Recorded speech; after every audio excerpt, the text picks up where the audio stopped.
Assalamualaikum warahmatullahi wabarakatuh. Alhamdulillahirabbil alamin.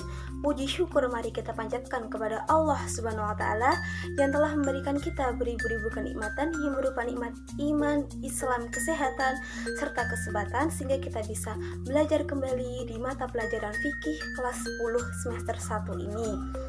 Bagaimana kabarnya anak-anak untuk hari ini? Semoga tetap dalam keadaan sehat ya. Dan jangan lupa niatkan yang baik untuk aktivitas pembelajaran di pagi hari ini.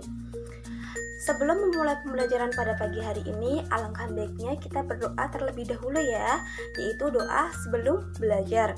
Ibu yang pimpin nanti kalian di rumah bisa menirukan. A'udzu billahi minasyaitonir rajim.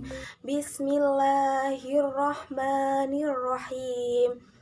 Raditu billahi robba wa bil islami dina wa bi muhammadin nabiyya wa rasula rabbi zidni ilma warzuqni fahma amin ya rabbal alamin.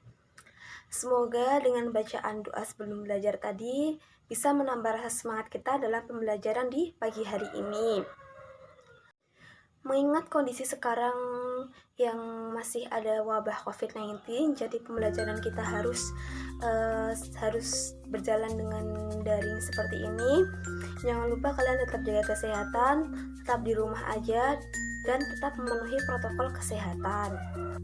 Baik anak-anak, di pertemuan kali ini Ibu akan sedikit menjelaskan tentang zakat dalam Islam.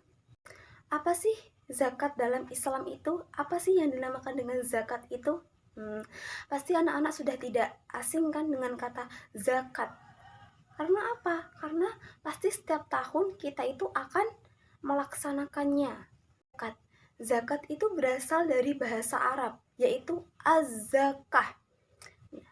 Az-zakah itu merupakan masdar dari fi'il madhi, yaitu zakah, yang berarti bertambah, tumbuh, dan berkembang. Dan zakat itu juga bermakna suci. Sedangkan menurut istilah atau menurut syara, zakat itu adalah sesuatu yang hukumnya wajib diberikan dari sekumpulan harta tertentu, harta benda tertentu. Nah, yang menurut sifat dan ukurannya tertentu, juga kepada golongan-golongan tertentu yang berhak menerimanya. Jadi, hukum mengeluarkan zakat itu adalah fardu ain. Untuk selanjutnya, Ibu akan menjelaskan macam-macam zakat. Macam-macam zakat itu ada dua. Yang pertama yaitu ada zakat fitrah, dan yang kedua yaitu ada zakat mal. Apa sih Bu yang dimaksud dengan zakat fitrah itu? Zakat fitrah itu menurut istilah syar'i adalah zakat yang wajib dikeluarkan oleh setiap muslim setahun sekali, yang berupa makanan pokok yang sesuai dengan kadar yang telah ditetapkan oleh syara. Mengeluarkan sebagian harta yang kita miliki itu sebagai rasa syukur kita kepada Allah atas selesainya kita dalam menunaikan ibadah puasa. Dan kita bisa membantu orang-orang miskin yang pada hari raya itu tidak bisa terpenuhi kebutuhannya. Jadi, hukum zakat fitrah itu apa anak-anak? Hukum zakat fitrah itu adalah fardu ain, di mana zakat itu wajib dilaksanakan setiap umat Islam, baik itu orang tua, maupun yang masih muda, maupun anak-anak yang baru dilahirkan oleh ibunya. Itu semua termasuk golongan orang-orang yang diwajibkan untuk membayar zakat. Kenapa sih Bu orang-orang muslim itu diwajibkan untuk membayar zakat? Tujuannya itu untuk apa? Nah, segala sesuatu yang diniatkan kepada Allah itu pasti ada tujuannya tertentu.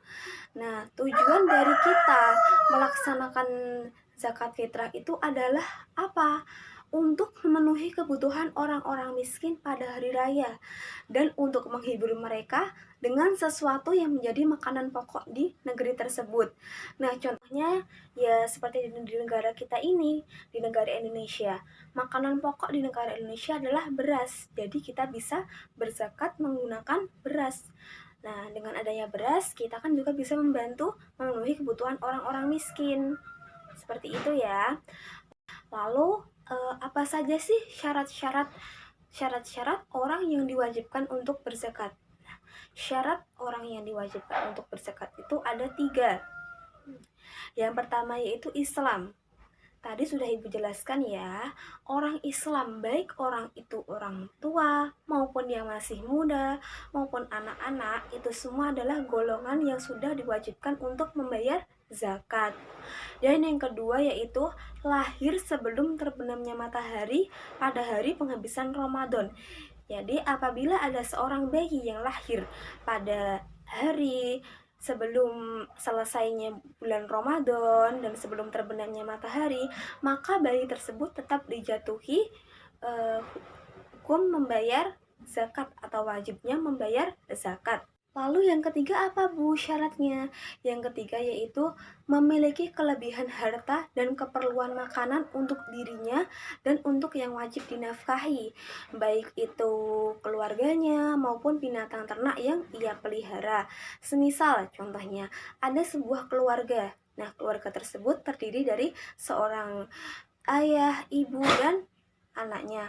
Apabila seorang ayah tersebut masih mampu untuk memenuhi kebutuhan seorang istri dan anaknya dan masih mampu memberikan makan untuk binatang ternaknya, maka keluarga tersebut tetap dijatuhi hukum wajibnya membayar suatu zakat. Untuk yang selanjutnya, Ibu akan menjelaskan waktu dan hukum membayar zakat fitrah itu. Nah, nanti di sini ada waktu yang dibolehkannya itu kapan, waktu yang diharamkannya itu kapan. Nah, akan Ibu sampaikan ya. Untuk yang pertama ada waktu yang dibolehkan. Waktu yang dibolehkan yaitu waktu awal bulan Ramadan sampai waktu penghabisan bulan Ramadan. Jadi, waktu awal kita berpuasa Ramadan sampai hari penghabisan atau hari akhirnya bulan Ramadan. Untuk yang kedua ada waktu wajib. Waktu wajib itu waktu mulai terbenamnya matahari penghabisan Ramadan. Ini yang biasa kita lakukan ya, yaitu kita membayar sesudah atau malam harinya sebelum kita sholat Idul Fitri. Yang ketiga yaitu waktu yang lebih baik atau waktu yang sunnah, yaitu dibayarkan sesudah sholat subuh sebelum kita berangkat sholat Idul Fitri. Dan yang keempat yaitu waktu makruh. Waktu makruh itu waktu membayar zakat fitrah sesudah kita melakukan sholat Idul Fitri, tetapi sebelum terbenamnya matahari, jadi sebelum maghrib. Tapi sesudah sholat Idul Fitri kita baru membayar, itu waktu yang makruh ya. Dan yang kelima ada waktu haram. Waktu haram yaitu apabila seseorang itu sengaja membayar zakat sesudah terbenamnya matahari pada hari raya. Jadi orang itu sengaja membayar itu sesudah sholat Isya ataupun sesudah sholat maghrib baru membayar. Itu waktu yang haram ya. Kita tidak boleh membayar pada waktu-waktu yang diharamkan. Ibu akan menjelaskan apa itu zakat mal. Mal itu apa sih Bu? Mal itu adalah harta. Sedangkan menurut bahasa, mal atau harta itu adalah segala sesuatu yang diinginkan sekali oleh manusia. Ingin sekali dimilikinya, ingin sekali dimanfaatkannya, dan ingin sekali menyimpannya. Sedangkan menurut syara, mal atau harta itu adalah segala sesuatu yang dimiliki atau dikuasai dan dapat dipergunakan. Jadi, zakat mal itu juga disebut dengan zakat harta, yaitu kewajiban umat Islam yang memiliki harta tertentu untuk diberikan kepada orang-orang yang berhak sesuai dengan ketentuan nisab atau ukuran banyaknya. dan dalam jangka waktu tertentu. Terus apa sih Bu tujuan kok ada zakat mal itu? Nah, tujuan adanya zakat mal itu adalah untuk membersihkan dan menyucikan harta benda kita dari hak-hak kaum miskin di antara umat Islam. Karena sebagian harta yang kita miliki pasti ada hak-hak orang yang membutuhkan. Apa saja syarat-syarat harta yang wajib dikeluarkan zakatnya? Yang pertama yaitu harta tersebut harus diperoleh dengan cara yang baik dan halal. Ini yang paling penting ya. Jadi harta yang akan dikeluarkan zakatnya itu harus diperoleh dengan cara yang baik dan halal. Yang kedua yaitu harta tersebut itu berkembang dan berpotensi untuk dikembangkan. Misalnya bisa dikembangkan melalui kegiatan usaha perdagangan atau yang lain sebagainya. Dan yang ketiga yaitu milik penuh. Milik penuh di sini adalah yang dimaksud bahwa harta tersebut itu di bawah kontrol kekuasaan pemiliknya. Jadi tidak ada atau tidak tersangkut dengan hak orang lain. Dan yang keempat yaitu mencapai nisab. Jadi apabila harta tersebut sudah mencapai jumlah minimal yang menyebabkan harta tersebut wajib untuk dizakati, maka harta tersebut adalah termasuk syarat-syarat harta yang wajib dikeluarkan zakatnya. Dan yang kelima yaitu sudah mencapai 1 tahun kepemilikan. Dan yang keenam adalah sudah terpenuhi kebutuhan pokok. Jadi yang harus dikeluarkan zakatnya adalah kelebihannya. Sebelum Ibu tutup pembelajaran di pagi hari ini, Ibu di sini akan memberikan kuis kepada kalian. Nah, dari kuis tersebut nanti berisi 3 soal. Nanti kalian harus menjawabnya dan jawabannya ditulis di buku tulis. Nanti kalau sudah bisa difoto dan dikirimkan di grup WhatsApp ya. Silahkan ditulis untuk kuisnya. Nah, mungkin itu tadi kuisnya. Silahkan dikerjakan dan nanti dikumpulkan. Sebelum mengakhiri pertemuan kita pada pagi hari ini, alangkah baiknya kita berdoa bersama, yaitu doa kafaratul majelis ya.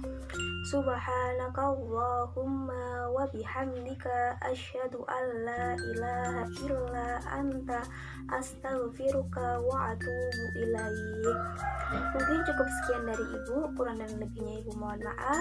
Wabillahi taufiq walhidayah. Wassalamualaikum warahmatullahi wabarakatuh.